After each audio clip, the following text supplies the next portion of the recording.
को Kamala Harris के नाम से दुनिया जानती है, और प्रेसिडेंट बाइडेन पीछे हट गए और प्रेसिडेंट बाइडेन ने एक बयान जारी किया। और इस सब मामले के बाद नायब सदर कमाला हैरिस को बतौर सदारती उम्मीदवार नामजद कर दिया गया है। अमरीकी सदर जो बाइडेन ने कमाला हैरिस के नाम की तौसीक कर दी है कि जो भारत का डायस्पोरा है वो जिसे कहते हैं ना फर्स्ट क्लास रिप्रेजेंटेशन करता है दुनिया के अंदर।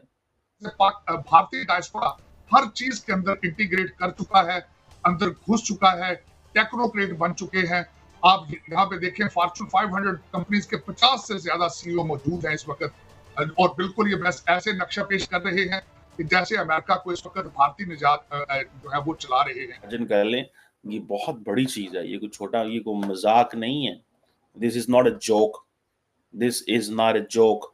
ठीक है कि डेमोक्रेट पार्टी जो है वो एक ऐसी खातून को नॉमिनेट कर रही है। और जो अमेरिकन इलेक्शन सिस्टम है वो इतना घटिया है, इतना घटिया है, हिंदुस्तान के सबसे बैकवर्ड स्टेट में भी इससे बेहतर हम इलेक्शंस कंडक्ट करते हैं। कि जो डियास्पोरा है, how much healthy contribution it is doing in Indian society.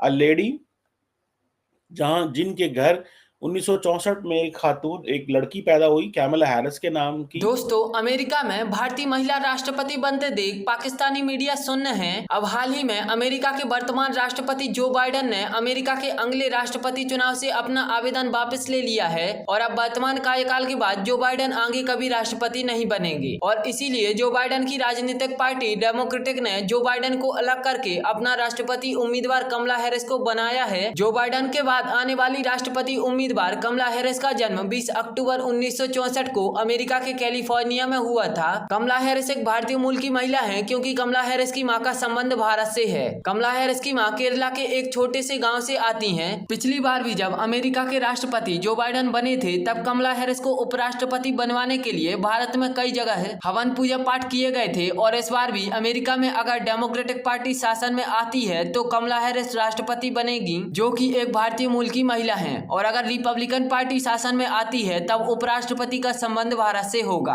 अब भारतीय मूल की महिला को अमेरिका का राष्ट्रपति बनते देख पाकिस्तानी मीडिया सुन्न है। पाकिस्तानी मीडिया का कहना है कि भारतीयों का दबदबा जिस प्रकार अमेरिका में बढ़ चुका है वह भारत का सॉफ्ट पावर पूरी दुनिया में बढ़ा रहा है। अमेरिका के इलेक्शंस में अब जो बाइडेन है वो ड्रॉप आउट हो गए और उन्होंने कमाला हैरिस को नॉमिनेट कर दिया।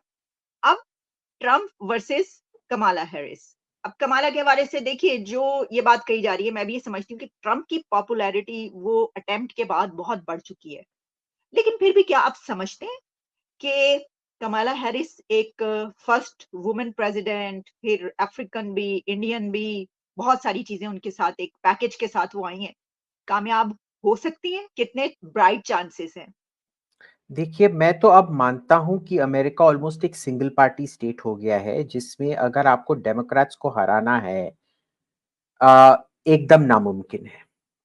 आप देख लीजिए, अब तक 5 अमेरिका में, जब से अमेरिका आजाद हुआ, 5 प्रेसिडेंट हैं जो प्रेसिडेंट बने जो बिना पॉपुलर वोट को जीते, क्योंकि उधर इलेक्टोरल कॉलेज में जीतना पड़ता है और फिर इलेक्टोरल कॉलेज में भी आपको डेलीगेट्स होने पड़ते हैं।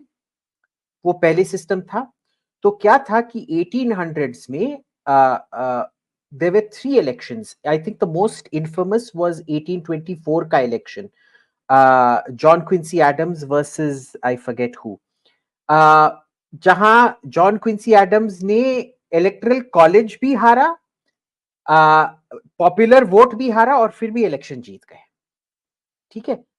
1900s में ऐसे कुछ नहीं हुआ। 2000s में 2 बार ऐसे हुआ है कि the person who lost the popular vote one the presidency. पहले थे जॉर्ज बुश जो 2000 में इलेक्ट हुए थे, पर वो पॉपुलर वोट बस 5 लाख का डिफरेंस था उनके और एल गोर के वोट में।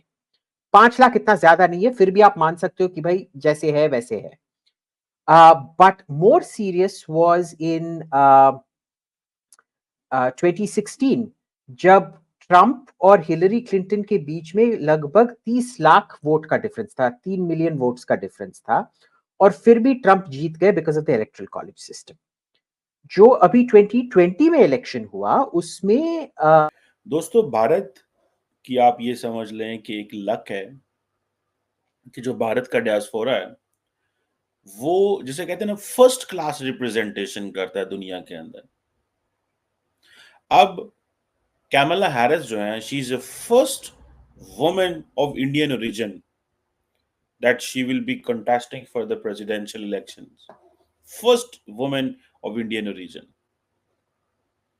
और आपको पता है कि कल जो बाइडेन साहब ने जो ड्रॉप आउट कर गए हैं, he is not contesting election because of his health, लेकिन उन्होंने सपोर्ट कर दिया कैमला हैरिस को एज ए प्रेसिडेंशियल कैंडिडेट अपनी डेमोक्रेटिक पार्टी के लिए। अब इंडिया के लिए बहुत बड़ी एक्सेस भी है। अच्छा, इंडिया के अंदर दो ग्रुप सामने नजर आ रहे हैं। एक इंडिया का ग्रुप कह रहा है कि जनाब ये जो इंडियन ओरिजिन लीडर्स हैं ना जो बाहर बैठे हुए हैं, yes they are good for stories but they do not help the Indian national interest. One of बहुत सारे लोग कहते हैं दिस इज अ हर्डल, ये एक हर्डल है। ठीक है ना जी, ये चीज कही जा रही है। ठीक है, Google, Microsoft, world bank, IBM, Adobe, फलां दिस दैट, इनके जो बहुत सारों के जो CEOs हैं वो भी कोई इंडियन रीजन के हैं, बहुत सारे लोग। ठीक है जी, और they have these executive roles हैं पूरी दुनिया के अंदर। अब ये जो क्वेश्चन है, आज भी अगर देखें, अगले दिन मैं देख रहा था कि एलॉन मस्क ने कुछ शेयर किए हुए थे स्टैटिस्टिक्स दैट जो क्या उसे बोलते हैं, जो इंडियंस हैं, they are the highest earning group other than I think the Americans. तो इसको आप इमेजिन कर लें, ये बहुत बड़ी चीज है, ये कोई छोटा, ये कोई मजाक नहीं है। This is not a joke, this is not a joke. ठीक है, कि डेमोक्रेट पार्टी जो है वो एक ऐसी खातून को नॉमिनेट कर रही है।